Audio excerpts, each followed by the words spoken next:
Katia ten 28 anos, vive en Campo de Verdes, é unha nena bastante rebelde, bastante inquieta.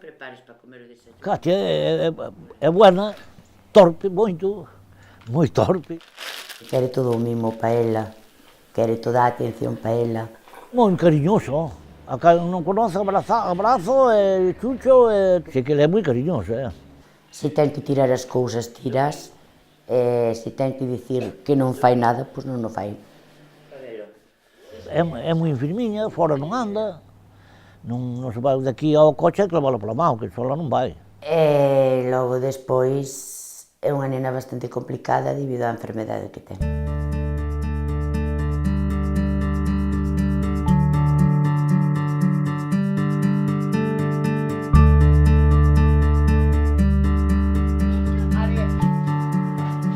Levas esto? Levas esta chaqueta? Queres esta chaqueta?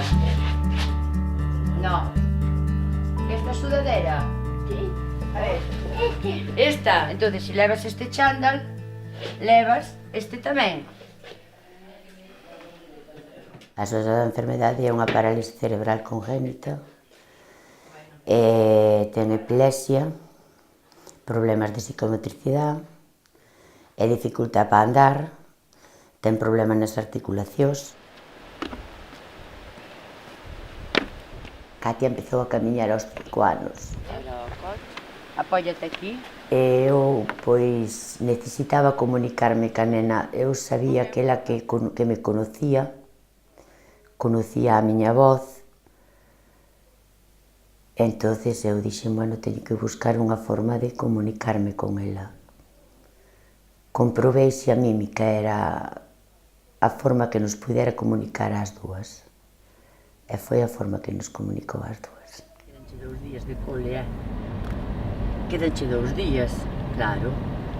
Vas traballar moito hoxe? Sí. Segura? Pau. Va pan, lle tes que poñer, auga, que máis? Que máis? E tes que poñer champán para que beba, claro, porque ven cansado, tes que deixar tamén turrón. Papá Noel falta moitos días para que veña. Sí. Sí, claro. Ai, pero falta moitos días aínda, Katia. A hora de explicarlle as cousas, pois tamén é bastante dificultoso con todo este tema da enfermedade dela. Eu tuve que botar a mão de psicólogos que me axudaron. Entendín que para min era moi difícil poder atender a Katia sin ter axuda, pero non axuda personal na casa, que me axudaran a mover, que me axudaran a lavala, non. Eu necesitaba de psicólogos, personas que me falaran, que me deixaran falar, que me orientaran e que me corrigiran os errores que eu pudera cometer con Katia. Así foi como aprendín eu a cuidar a Katia. Para mamau. Baixa. Así. Vamos co cole. Toco o timbre.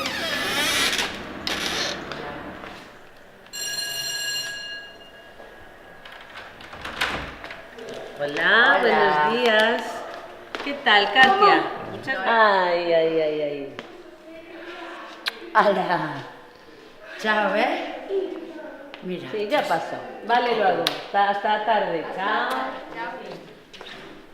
A pequena espabila máis no colegio. Está máis espabilada, sempre aprende cousas, ven contar cousas. Vale, non moi grandes, para hacer varias formas. É máis activa, está máis desperta e desarrollase a inteligencia, porque estes nenos son inteligentes, aunque pensemos o contrario. Hai moita xente que che di que non te entende ou que che pregunta, enténdete, e sabe facer algo? E digolle, señora, enténdeme e sabe facer pois o que lle explican ou o que lle enseñan. Peireta, moi ben. E que máis sale na foto? Que é isto, Katia? Para que? Para lavar os dentes. Moi ben, Aquí impartimos pois, talleres de manipulativas, talleres de reforzo, talleres de emocións. O que prestamos é unha atención integral co obxectivo de manter e mellorar o maior tempo posible a autonomía personal das persoas. Poñono logo encima do estuche.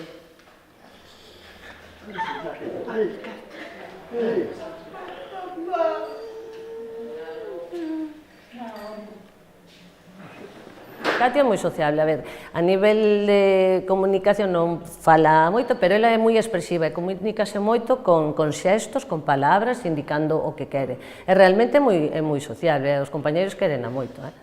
Realmente se están no seu domicilio só estarían ca súa familia, en cambio aquí conviven con máis compañeiros, con cuidadores, con monitores.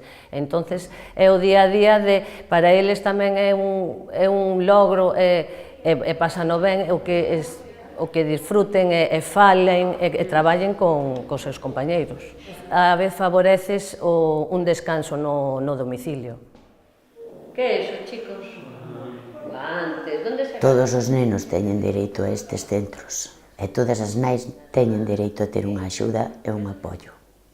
A mai vai se sentir máis liberada, vai se sentir máis apoiada, porque eu síntome moi apoiada. Eu, para mí, son moi importantes e gracias a eles poido moverme, poido traballar, poido sentirme un pouco libre e respirar. Sin eles non o houbera feito. E quizás sin eles non houbera chegado hasta aquí. Sin volverme un pouco loca. Porque hai unha nena que está no cuidado delo continuo. Son as 24 horas que hai que cuidala. Non teño tempo para min para nada. É dicir, se eu vou ao súper, Katia vai comigo. Se eu vou ao monte, Katia vai comigo. Moi ben. Tú vas ao súper ou vas pola calle e pregúntache: é que a túa nena é tonta? Ou a túa nena é enferma? E digo, bueno, si é enferma, pero ela entende. É como te vai entender se é tonta? Entonces, opto por coller a nena, salir dali e botar a andar.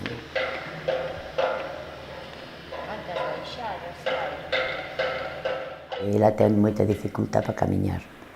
E por calquera cousa, unha simple pedra pequeniña que lle toque na planta do pé, xe é suficiente para que ela caiga. Vamos. Cuidado, vamos. Mira. Ela é consciente diso. Sí, incluso, bueno, hai veces que incluso cando lle convén máis aínda é consciente. Pero é consciente da súa dificultad para xogar cos outros nenos, porque sabe que non pode correr como a eles, sabe que non pode facer as mesmas cousas que eles. E non é porque eu llo explicara, é porque ela é consciente da súa dificultad. Ela vai a todos os sitios con os outros. Onde vamos nos outros vai ela. Se queda sola, pois, ou igual che sal para fora, ou tira a televisión, ou foi calquera cousa. Non sola non pode estar. Porque non ten estabilidade suficiente para camiñar, e porque revolveche todo canto hai na casa, pode incluso cortarse, pode utilizar un encendedor e sabe facelo, e plantar lume. Eu, nese aspecto, é como un neno pequeniño que non entende onde está o peligro. As gafas tes que pintalas de azul, mira. A miña vida non é como a das demais nais que teñen nenos que están ben e que poden facer o que queiran e ir a donde queiran. Eu non podo facer o que queira nin ir a donde queira, incluso levando a Katia comigo. Véxome limitada para facer as cousas, porque teño que ir de acordo aos límites da miña filla. Ser madre é bellísimo, o mellor que che pode pasar no mundo. Non importa como nazca o fillo. Se che sale sano, mellor. pero aunque seña enfermo para ti, será sempre, para min, será sempre a miña nena. E a pesar de ser enferma e de que aínda teño outros 3 fillos máis, Katia foi o mellor que me puido pasar na vida. Fíxome moito máis humana. E fíxome reconocer que as máis que teñen fillos con estes problemas, cando eu non os vía, para min parecíame que bueno, é un neno enfermo, é mellor que morra, é o primeiro que dices, non? Pero a mí fíxome reconocer que un neno como a Katia é o mellor que se pode pasar a que esteja enfermo. É o mellor do mundo. Están cheos de amor, están cheos de cariño, non teñen unha maldad, son caritativos, aunque a miña non comparta nada, pero sí, faite máis humana, unha maia máis humana.